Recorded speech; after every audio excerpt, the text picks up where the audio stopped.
I wanted to start a little differently with the message this week because the servant song that we just listened to, and for the benefit of those of you that are watching online, there's a link that you'll find that you can go to listen to this song. It's very meaningful to me. It's been a favorite of mine for many years, and I think it kind of describes where I'm headed with the message this particular week. We are this week starting a new series, but before I explain that, I want to welcome our friends at Fresh Start Mall Campus. Let's do that right now. And also our friends at Fresh Start Watkins, Glen. We are starting a new series this weekend. It's called So Tell Me About. And this week's topic is So Tell Me About Growth Groups. And I look forward to sharing with you a reason that growth groups are so important in the life of PAUMC, One Church, Many Locations. Next weekend, it's So Tell Me About our 2020 Vision Better Together campaign. And I am really excited to share that with you a week from now. And so I really hope that you'll make every effort to be with us next weekend. In fact, there's a place on your Let's Connect card for you to check. Yes, Bill, I plan to be with you next weekend, and I'll invite 10 of my closest friends to come too. No, it doesn't say that, but I encourage you to be with us next weekend. So this week, so tell me about growth groups. Next week, so tell me about our 2020 vision. The following week, so tell me about sharing my faith. And we're looking forward to exploring what that means to share our faith in a more profound way, in a meaningful way. The following week, so tell me about becoming a Christian. And then the last in this series, so tell me about my daily time with God. So I hope you'll be with us through this entire series as we just get underway this fall. So what about growth groups? So tell me about growth groups. Well, I would suggest to you that there are 3 C's that are vitally important in our growth groups, and 3 words for you to write down. The first one is, C stands for community. And so write down the word community, would you please? And now once you've written that word down, underline the last part of that, the last 3 syllables, unity. Underline that. Community is based on unity, obviously. And then the prefix of the word, C-O-M-M, is a shortened version of common. So community is essentially common unity, if you will. Incidentally, we get our word communion from that same root as well. We celebrate Holy Communion every time. It's celebrating the common unity that we have. That word common has a Greek background, and just to explain to you, the Bible is written basically in 3 languages. Most of the Old Testament is written in Hebrew. There's a little smattering of Aramaic in the Old Testament as well. The entire New Testament of our Bible is written in Greek, but it's a particular kind of Greek. Now, there was originally a kind of a primitive version of the Greek language that was what they call guttural, very crude pronunciations. The words mostly sounded like what they were describing. I can't really think of a good example. So there was the guttural, primitive Greek, and then on the other end of the spectrum was the highfalutin Greek. Is that a Greek word? I'm not sure. But classical Greek, like Aristotle and Socrates, or Homer, or Seneca, or some of the famous Greek poets wrote in this classical Greek language, very developed, very snooty, if you would, for a lot of people. They wouldn't grasp all the nuances of the classical Greek. But the New Testament is written in what is called Koine Greek, or Common Greek. And the Koine Greek was down to earth. It was easily understood to the ear. It was easy to write. It was all very methodically, reasonably put together. The Koine Greek was the common language not only of the Greek culture, or sometimes it's referred to as the Hellenistic culture, but the Romans came along after the Greeks, and the Romans used Greek as much as they used Latin. Greek was still the common vernacular of the Roman Empire. And so the New Testament, and when Jesus came along, and then his disciples who became apostles, they used this common Koine Greek. Now it's interesting to note that Koine Greek is the root of the word koinonia, which is our word for community or fellowship. Koinonia meant that you had common language to share with one another. So koinonia means community or fellowship or participation. And so these growth groups focus on the importance of this common unity that they had. So that's the first C that occurs when we gather together in our small groups or our growth groups. A second C, write this down please, is caring. I'm reminded of the story of the Roman emperor who lived about 100 years after Jesus, as I recall, who was very curious about those early Christians and about the church. And the emperor couldn't go and check them out himself, so he sent one of his trusted servants, one of his slaves, to go and spy out these Christians and to kind of infiltrate them and see what they're doing. And the servant came back, and the emperor says, "Well, what did you discover?" And the servant said, "Behold how they love each other, how they care for each other." And so that was a tremendous mark of the early church, and those groups that got together was not only their community, but their caring for each other.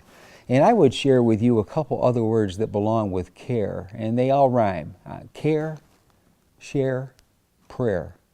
And all three of those are elements of the Christian faith and the way Christ changes us. You know, we start out, do you know what most people's favorite radio station is? No? Well, I'm glad you asked. It's WII-FM. You know what that stands for? What's in it for me? That's how we're basically selfishly self-absorbed. We're interested in what's in it for me. When Christ comes into our life, that changes to what's in it for the other person, and how can I be conscious more of the other people. One of the things that I love about the caring and sharing and praying that occurs in our growth groups is how you genuinely meet each other's needs, and you're very concerned for each other. If it was on Pastor Bill, as your only pastor per se now, to care for all of you, I couldn't do it.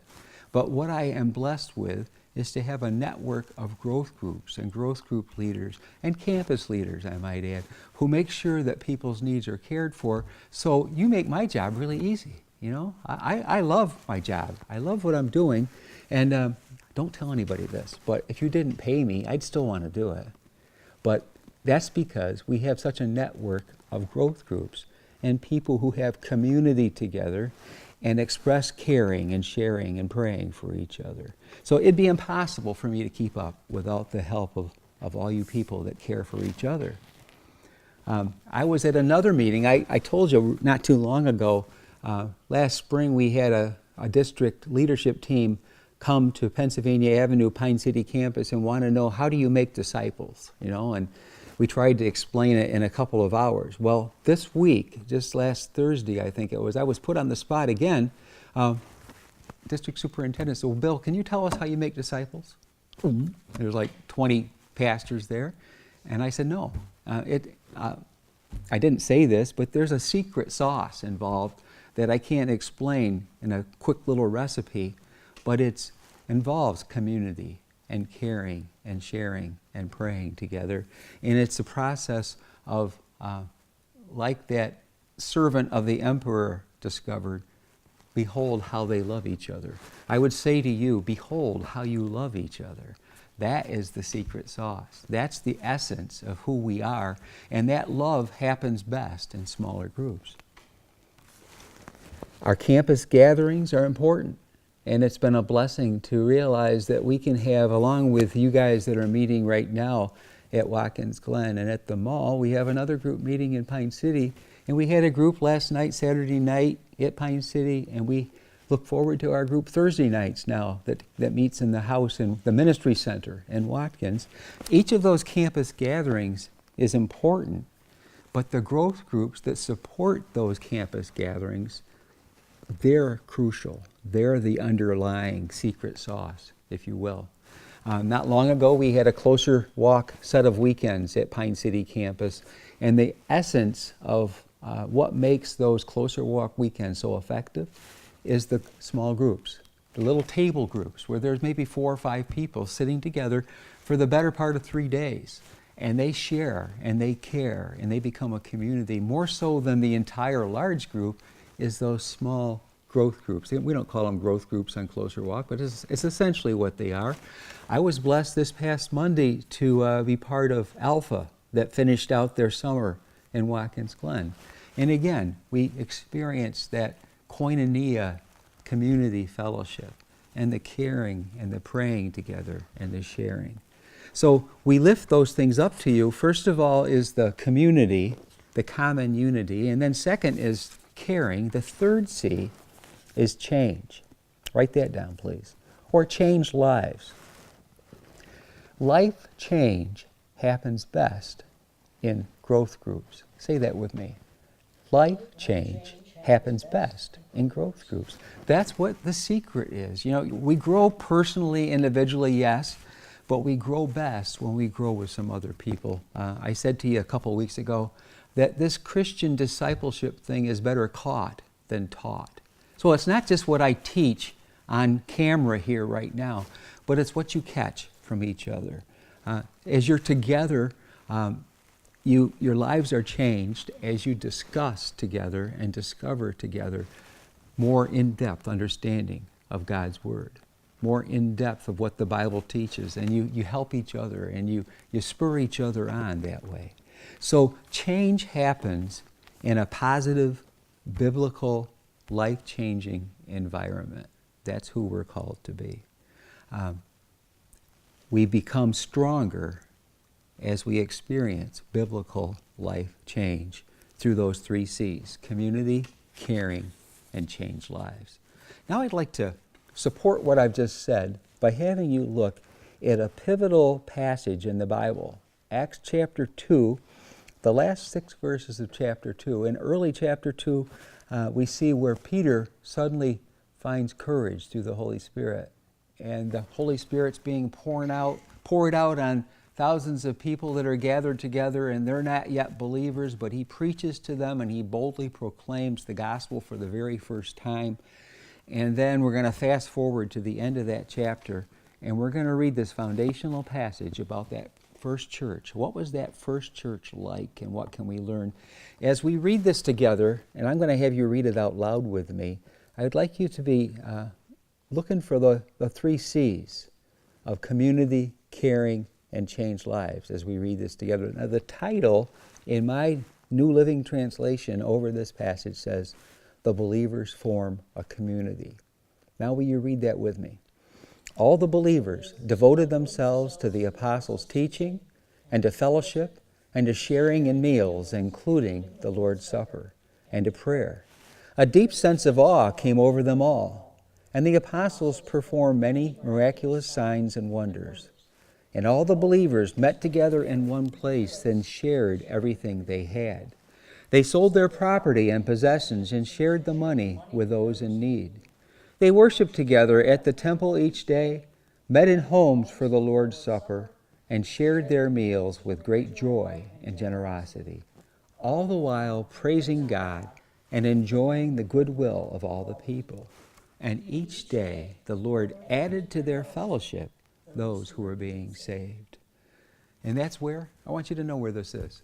Acts 2, 42 through 47. Looking at, just taking those verses apart a little bit, it mentions the word fellowship right away. The believers devoted themselves to the apostles' teaching and to fellowship. That word fellowship is that word koinonia. That's the common community understanding that they had. They devoted themselves to the apostles' teaching. Well, why didn't they just read the Bible? Well, the Bible didn't exist yet, what we call the New Testament part of the Bible. But almost as good, maybe better, they had the guys themselves that had been with Jesus, and they have received Jesus' calling to go into the world. And so they got to hear Peter and James and John and Andrew and people like that. So they devoted themselves to what they took to heart seriously what they were being taught by the teaching of the apostles. Just to lift up the word prayer. You see that there. That's where the prayer that undergirds the care and the share took place. It says they they practiced, they shared meals, including the Lord's Supper. We think the Lord's Supper is so important that we include it at almost every gathering we have of our campus worship times. Looking down a little further, all the believers met together in one place and shared everything they had. Does that sound like community and caring again? A little further down, they worshiped together in two places. They worshiped together at the temple each day, and they met in homes for the Lord's Supper. They shared meals together. So they worshiped in the temple. That was a large group setting. You know, that would be like one of our campuses, if you will. But then they got together in homes. That's like our growth groups. That's a smaller, more intimate sharing. And they not only shared the Lord's Supper, but they ate food together. So, you know, it's very biblical that we like to eat. You know, we do that very well. And I can say that across all our campuses, that you guys do a good job at that. But they shared meals with joy and generosity. And then what's the end result? And each day the Lord added to their koinonia fellowship those who were being saved. They grew day by day, every day, because they got these things right. These things were present in their life together. Now, just to look back for a moment at the song that we listened to at the very beginning, the servant song. Will you let me be your servant? Let me be as Christ to you. Pray that I might have the grace to let you be my servant too. You see, that's a mutual relationship. You know, I serve you and you serve me, and we're in this together. What it takes for us to grow, basically, is two things. Two vital ingredients that are about 99% of what it takes to grow as a Christian. Number one is Jesus. And you need to invite Jesus to change you on the inside from that radio station of what's in it for me to what's in it for other people. And then the second thing that you need is a group. We're not called to be Lone Ranger Christians. You know, somebody said even the Lone Ranger had Tonto. You need Tonto and 3 or 4 others, or, you know, a group of 5, a group of 15, something in that range. We need one another because that's how we grow in our faith. And if you have Jesus and a group to be part of, you're about 99% of the way there. Maybe there's something I left out. As we wrap this up, I have a memory verse to share with you. But before we get to that, which comes third on your list there, which is the New Living Translation, I have a couple other variations of the same verse. The New American Standard Bible says this: for the one who sanctifies and those who are sanctified all have one Father. That is why Jesus is not ashamed to call them brothers. So circle the word sanctifies there, would you? And the one who sanctifies, that could be translated, and those who are being sanctified all have one Father. Next translation, the Holman Christian Standard Bible says, He purifies people from their sins. Both He and those who are made pure all have the same Father. Those who are being made pure. So circle purifies and draw a line up to sanctifies. It's another way of saying the same thing, really. And now we come to the New Living Translation, which I would lift up to you as worthy of memorizing this week. Would you read that with me? Both the one who makes people holy and those who are made holy are of the same family. So Jesus is not ashamed to call them brothers and sisters. Jesus is proud of us when we allow Him to make us holy. We're all the same family. So there's that ongoing sense of who are being made holy.